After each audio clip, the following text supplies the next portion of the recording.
બહાર વરસાદ વરસી રહ્યો હોય અને ઘરમાં ગરમા ગરમ પોચા અને જાળીદાર મેથીના ગોટાની સુગંધ ફેલાઈ જાય તો ચોમાસાની મજા બમણી થઈ જાય ને. આજે હું શેર કરી રહી છું એવી રેસીપી જેના પછી તમારા ઘરે બધા કહેશે હવે મેથીના ગોટા તો આ જ રીતે બનાવવાના. ચોમાસું આવે એટલે સૌથી પહેલા યાદ આવે આપણને ગરમા ગરમ ભજીયા અને મેથીના ગોટા. પણ ઘણી વખત ગોટા કડક બની જાય છે, તેલ વધારે પી જાય છે અથવા જાળીદાર બનતા જ નથી. એટલા માટે હું 5 સિક્રેટ ટિપ્સ સાથે લાવી છું જબરજસ્ત મેથીના ગોટાની રેસીપી. તો એન્ડ સુધી જોતા રહેજો. ટિપ્સ આપી રહી છું એ રીતે ફોલો કરશો તો તમારા ગોટા બી પરફેક્ટ બનશે. હવે ફ્રેન્ડ્સ, આપણે 2 બાઉલ લોટ લેવાનો છે, જે ચણા લોટ ઘરમાં અવેલેબલ હોય છે. સાથે સાથે હાફ બાઉલ ભાજી લેવાની છે. જો તમે ભાજીનું પ્રમાણ વધારે લેશો અને લોટનું પ્રમાણ ઓછું લેશો તો ગોટા તેલ પી જશે. લોટનું પ્રમાણ વધારે લેશો અને ભાજી ઓછી લેશો તો ગોટા કડક થશે, જાળીદાર નહીં થાય. તો આ રીતે તમે લોટ અને ભાજીનું પ્રમાણ મેં બતાવ્યું એ રીતે લેશો તો તમારા ગોટા 100% પોચા થશે.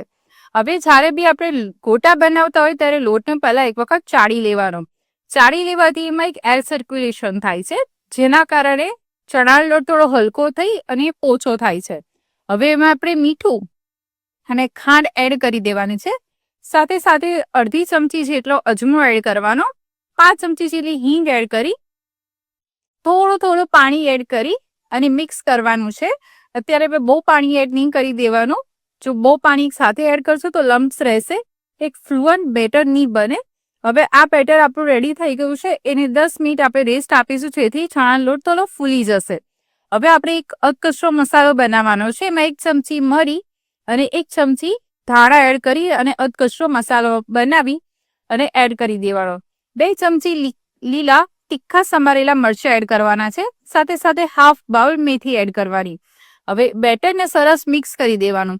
બેટર અત્યારે આપણું પરફેક્ટ કન્સિસ્ટન્સી છે એ ચેક કરવા માટે થોડું બેટર આ રીતે હું હાથમાં લઈ અને પ્લેટ પર મૂકીશ અને ચેક કરીશ તો બેટર આપણું સ્પ્રેડ નથી થતું. જે રીતે આપણે મૂક્યું છે એવા એક પોઝિશનમાં છે. તો આપણું અત્યારે ગોટાનો બેટર પરફેક્ટ છે. એટલે એના ઉપર ચપટી સોડા અને અડધા લીંબુનો રસ એડ કરી અને મિક્સ કરી દઈશ. જો તમારું બેટર આ રીતે કઠણ ના હોય અને પરફેક્ટ સ્પ્રેડ થતું હોય તો તમારે થોડો લોટ એડ કરી દેવાનો. અને જો તમારું બહુ જ કઠણ બેટર થઈ ગયું હોય તો 2 ચમચી પાણી એડ કરીને આ રીતે કન્સિસ્ટન્સી સેટ કરી દેવાની. મીડિયમ ફ્લેમ પર ગરમ કરેલા તેલમાં મેં આ રીતે ટીપું પાડીને જોયું તો ધીરે રહીને ટીપું આપણું ઉપર આવ્યું. એટલે આપણું ગોટા બનાવવા માટેનું ટેમ્પરેચર તેલનું પરફેક્ટ છે. હું નાની સાઈઝના ગોટાને હું તેલમાં ઉતારી દઉં છું. તમે જોઈ શકો છો કે આપણું બેટર પરફેક્ટ હશે તો ગોટા ફૂલીને ડબલ સાઈઝમાં થઈ જશે.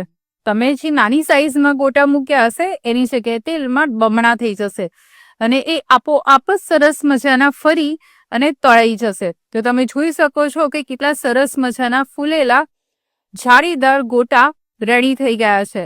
હવે આપણે એને મીડિયમ ફ્લેમ પર જ રાખીને એને તળવાના છે. બંને સાઈડથી 1 થી 2 મિનિટ તળશો એટલે સરસ મજાના આપણા ગોટા રેડી થઈ જશે. મેથીના ગોટાને ક્યારે બી ફ્રેન્ડ્સ લો ફ્લેમ પર તળશો તો ગોટા તેલ પી જશે. હાઈ ફ્લેમ પર તળશો તો ગોટાનો કલર અંદરથી બહારથી એકદમ ડાર્ક આવી જશે, જ્યારે અંદરથી થોડા કાચા રહી જશે. તો આ રીતે જ્યારે થોડા ગોટા તળાઈ જાય એટલે આપણે એની સાથે ખાવાની મજા પડે એવા લીલા મરચાંની બી તળવા રાખી દઈશું. તો જ્યારે 1 મિનિટ બાકી હશે ગોટા તળવામાં એની સાથે આપણા મરચાં બી સરસ મજાના તળાઈ જશે. તો આ રીતે ચોમાસામાં ખાવાની મજા પડે એવા મેથીના ગોટા અને સાથે સાથે લીલા મરચાં રેડી થઈ ગયા છે. તમને હું બતાવું કે કેટલા સરસ મજાના બહારથી ક્રિસ્પી જ્યારે અંદરથી સોફ્ટ અને એકદમ જાળીદાર રેડી થયા છે. મારી આ 5 સિક્રેટ ટિપ્સ સાથે તમે ફોલો કરીને ગોટા બનાવશો તો 100% તમારા ગોટા બી આ રીતે સોફ્ટ જ બનશે. તો આ ગુજરાતી નાસ્તાની રેસીપી કેવી લાગી મને કોમેન્ટમાં જણાવજો.